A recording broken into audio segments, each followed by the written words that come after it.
নবী আমার তার কন্যা সন্তান ফাতেমা রাদিয়াল্লাহু তাআলা আনহা তার কন্যা সন্তানকে এত ভালোবাসতেন, এত মহাব্বত করতেন।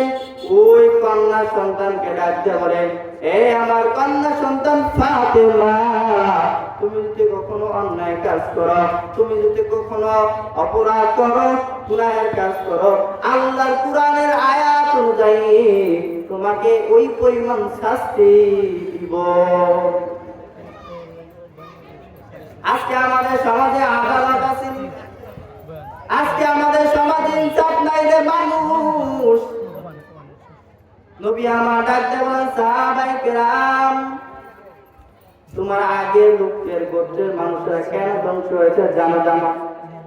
সাহাবায়ে কেরাম ডাকতে বলেন, এস পয়গম্বর, আপনি জানায় দেন আমার আগের লোকেরা কেন ধ্বংস হয়েছে।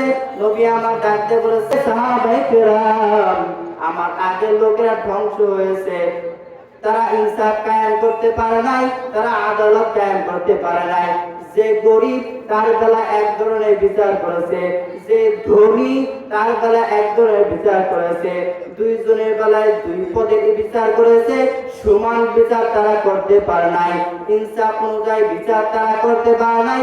এজন্য তারা ধ্বংস হয়ে গেছেন, আল্লাহ তাদের ধ্বংস করে দিয়েছে।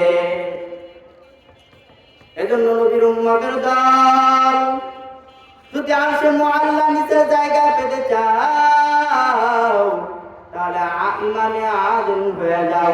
এরে বান্দা, 2 নম্বর ওয়াশাবুন নাশা ফি ইবাদাতি রাব্বি, যৌবন কালে ইবাদত আল্লাহর দরবারে বড় দামি, বড় দামি, বড় প্রিয় গো। আল্লাহর দরবারে যৌবন কালের সময়টা বড় দামি।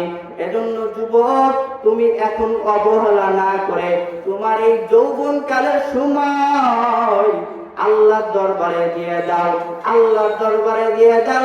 যদি দিয়ে দিতে পারো, কাল কিয়ামতের ময়দানে আমার আল্লাহ তাআলা আরশে মুআল্লার নিচে জায়গা করে দিবে। আল্লাহ তাআলা কাল কিয়ামতের ময়দানে সাতজন দিকে আরশে মুআল্লার নিচে জায়গা করে দিবেন।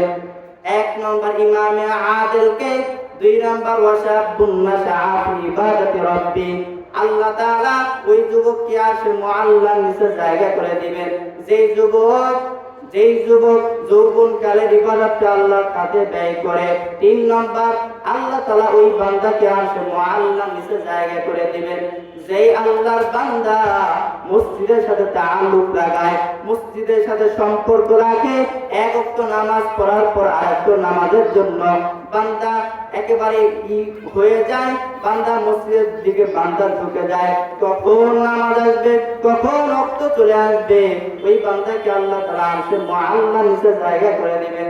4 নম্বর, একে অপরকে ভালোবাসি আল্লাহর জন্য, একে অপরকে ঘৃণা করে আল্লাহর জন্য, আল্লাহ তাআলা এই বান্দাকে আরশে মুআল্লার নিচে জায়গা করে দিবেন। 5 নম্বর, মদিনাওয়ালা নবী বলেন, জাতু মানসিবিন ওয়া জামাল ফাকালা ইন্নী আখাফুল্লাহ।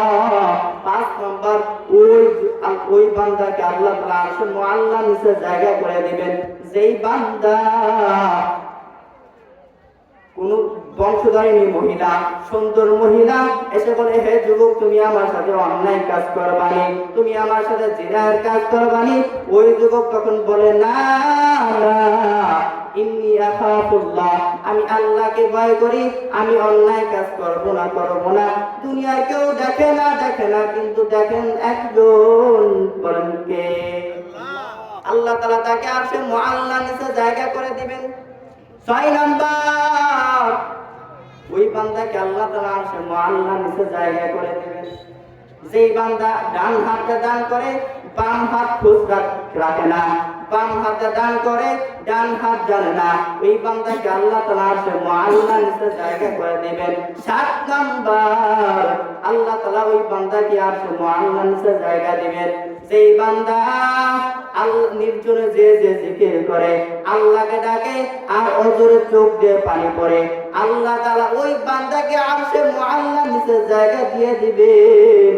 এজন্য এরে আল্লাহর বান্দারা শুনো শুনো শুনো, এই 7 গুণে তোমাকে নিজেকে গঠন করে ফেলো। এই 7 গুণে গুণান্বিত যদি হতে পারো, আল্লাহ আরশে মুআল্লার নিচে জায়গা করে দিবেন। সুবহানাল্লাহ। আল্লাহ তাআলা আমাদের প্রত্যেকেরই সবাইকে এই 7 গুণে গুণান্বিত বান্দাদের কাতারে কবুল করুক। সকল বলেন আমিন।